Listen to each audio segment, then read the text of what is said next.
প্রথম যেই মাইন্ডসেটটা নিয়ে আমরা আলোচনা করব সেটা হচ্ছে গড সেন্ট্রিক মাইন্ডসেট বা আল্লাহ সেন্ট্রিক মাইন্ডসেট। অর্থাৎ রাসূল সাল্লাল্লাহু আলাইহি ওয়াসাল্লাম যে কোনো কাজে তিনি আল্লাহ তাআলাকে ফিল করতেন, সব কিছু ছিল আল্লাহ তাআলা কেন্দ্রিক। যাই তিনি করতেন না কেন, একজন মহান সত্তার সন্তুষ্টির জন্যই তিনি সেটা করতেন। তিনি কে? আওয়াজ করে বলুন, তিনি কে? আল্লাহ সুবহানাহু ওয়া তাআলা। তার সন্তুষ্টির জন্যই তিনি সব কিছু করতেন এবং সবসময় তিনি এটা ফিল করতেন যে আমার আসল ভরসা স্থল হচ্ছে আল্লাহ তাআলা। আসল ভরসা স্থল কে?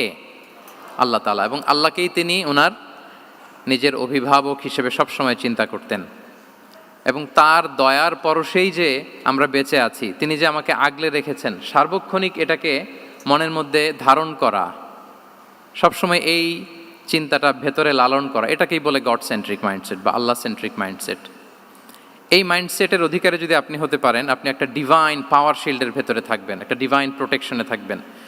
চারিদিকে তুফান, ঝঞ্ঝা, ঝড়, অনেক কিছু, কোনো কিছু আপনাকে স্পর্শ করবে না, কারণ আপনার গড সেন্ট্রিক মাইন্ডসেট আছে।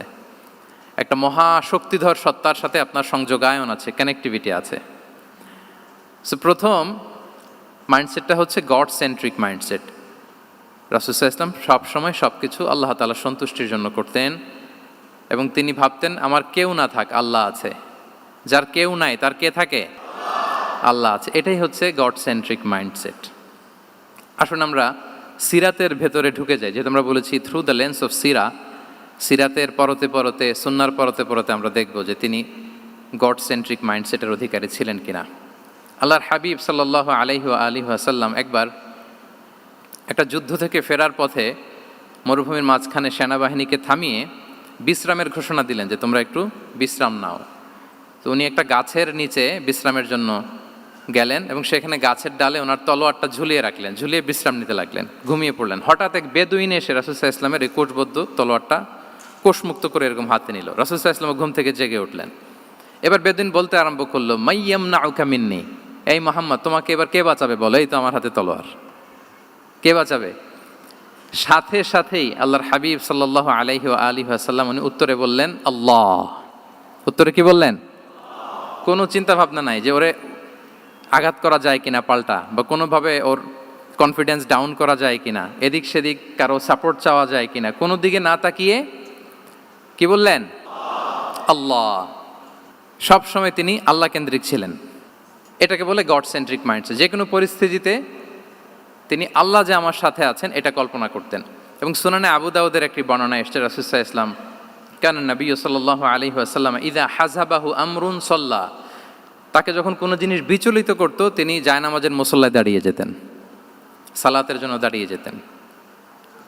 বিপদে পড়লেই আল্লাহর কাছে সেটা সঁপে দিতেন, শেয়ার করতেন। আমরা বর্তমানে কোনো বিপদে পড়লেই কি করি? আগে কোথায় শেয়ার করি? ফেসবুকে। আসলে করা উচিত কার সাথে? হ্যাঁ, আমার স্ত্রীর সাথে শেয়ার করার আগেও শেয়ার করব কার সাথে? আমার বন্ধুর সাথে শেয়ার করার আগেও শেয়ার করব কার সাথে? আল্লাহর সাথে। আমরা যদি হিজরতের ঘটনাটাকে একটু অ্যানালাইজ করি তাহলে দেখব যে গারে সাউরে যখন আল্লাহ রাসূল সাল্লাল্লাহু আলাইহি ওয়াসাল্লাম এবং আবু বকর রাদিয়াল্লাহু তাআলা আনহু ওনারা আশ্রয় নিয়েছিলেন রাত্রিবেলায়, কুরাইশরা যখন খুঁজতেছিল, আবু বকর রাদিয়াল্লাহু তাআলা আনহু বলেন যে কুরাইশদের পা দেখা যাচ্ছে, ওরা যে হেঁটে যাচ্ছে, একটু উকি মারলেই আমাদেরকে দেখা যায়। তিনি অত্যন্ত ভীত সন্ত্রস্ত, তটস্থ, নিজের জন্য নয়, রাসূল সাল্লাল্লাহু আলাইহি ওয়াসাল্লামের সেফটির জন্য। রাসূল সাল্লাল্লাহু আলাইহি ওয়াসাল্লাম আবু বকর রাদিয়াল্লাহু তাআলা আনহুকে বলেন যে আবু বকর চিন্তা করো না, লা তাহজান ইন্নাল্লাহা মা'ানা, আবু বকর চিন্তা করো না, আল্লাহ আমাদের সাথে আছেন। সুবহানাল্লাহ। আমাদের সাথে কে আছেন? আল্লাহ আমাদের সাথে আছেন। এটা হচ্ছে গড সেন্ট্রিক মাইন্ডসেটের উদাহরণ। আপনার মনকে বুঝাতে হবে যে আল্লাহ আমার সাথে আছে। মনকে তুমি বুঝিয়ে বলো আল্লাহ আছে আমার সাথে। এই বাক্যটা মুখস্থ করা যাবে? মনকে তুমি বুঝিয়ে বলো আল্লাহ আছেন আমার সাথে। আপনার পুরো জীবনের সব কাজের সাথে যদি এই বাক্যটাকে মিলিয়ে ফেলতে পারেন, দেখবেন যে কোনো কিছুই আপনার ক্ষতি করতে পারতেছে না। এটাকে বলে গড সেন্ট্রিক মাইন্ডসেট। আল্লাহ আমার সাথে আছেন, কেউ নাই কিন্তু আল্লাহ তাআলা আমার সাথে আছেন। এবং গড সেন্ট্রিক মাইন্ডসেটের সবচেয়ে বড় সুবিধা হচ্ছে আপনার মনে কখনো হতাশা কাজ করবে না, হতাশা বাঁধবে না, কারণ আপনার সাথে এক মহাশক্তিধরের কানেক্টিভিটি আছে। তিনি কে বলুন তো আওয়াজ করে? তিনি আল্লাহ। হতাশা আসবে না। এই যে আমাদের জাতীয় জীবনের এখন সবচাইতে বড় বড় সমস্যাগুলোর যদি আমরা লিস্ট করি, একটা বড় সমস্যা হচ্ছে ডিপ্রেশন, তাই না? আমরা ডিপ্রেশনে ভুগি না? আপনাদের ডিপ্রেশন হয় কখনো? আচ্ছা, ডিপ্রেশন কাকে বলে আগে বলে। ডিপ্রেশন হচ্ছে আপনার আর আপনার রবের মাঝে যে দূরত্ব, এটার নাম ডিপ্রেশন। আই রিপিট, আমার আর আমার রবের মাঝে যে গ্যাপ, আমাদের সম্পর্কের যে দূরত্ব, এটার নাম কি? ডিপ্রেশন। আপনি যত আল্লাহর সাথে সম্পর্ক জোরদার করতে পারবেন, ডিপ্রেশন আপনার থেকে দৌড়ে পালাবে। এজন্য আমাদের বিশ্বাসীদের জীবনে কোনো ডিপ্রেশন নাই। আছে? আমাদের ডিকশনারিতে কোনো ডিপ্রেশন আছে বলেন তো? আমাদের সাথে আল্লাহর সম্পর্ক কেমন বলেন? মজবুত? আলহামদুলিল্লাহ পড়ুন সবাই। তাহলে ডিপ্রেশন হচ্ছে আপনার আর আপনার রবের মাঝে যে দূরত্ব, এই দূরত্ব দূর করে দেন, ডিপ্রেশন আপনিই পালাবে। আমরা আরও কিছু সিরা থেকে ইনসিডেন্ট নিয়ে দেখি যে গড সেন্ট্রিক মাইন্ডসেটটা কেমন।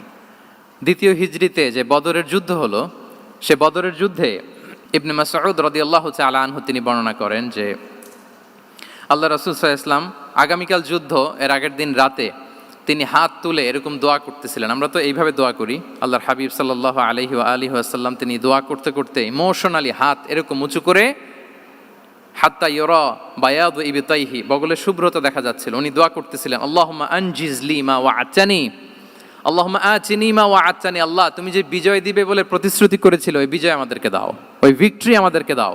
দোয়া করছিলেন।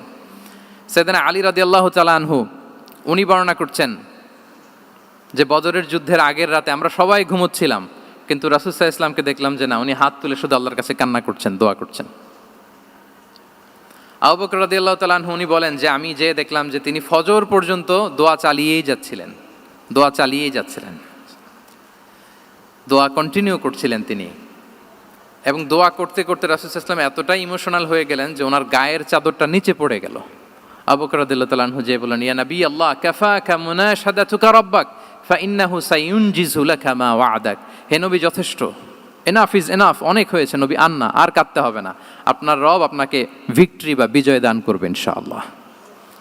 তাহলে দেখেন, যুদ্ধের আগের রাতে সেনাপ্রধান কি করে?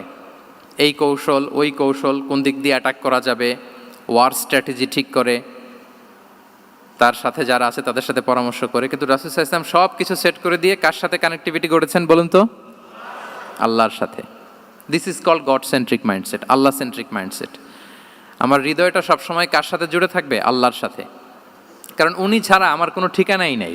তাহলে এই মেন্টালিটি যদি আমরা ধারণ করতে পারি, এটাকে বলে গড সেন্ট্রিক মাইন্ডসেট। তাহলে রাসূলুল্লাহ সাল্লাল্লাহু আলাইহি ওয়া সাল্লামের যে 12টা মাইন্ডসেটের কথা আমরা বলেছি, তার প্রথমটা হচ্ছে গড সেন্ট্রিক। আল্লাহ তাআলা আমাদেরকে গড সেন্ট্রিক মাইন্ডসেট দান করুক। আমরা যে কোনো পরিস্থিতিতে যেভাবেই থাকি না কেন, আমরা বিপদে আপদে সবসময় ভরসা রাখবো কার উপর? এটাই হচ্ছে গড সেন্ট্রিক বা আল্লাহ সেন্ট্রিক মাইন্ডসেট। আচ্ছা, 2 নাম্বার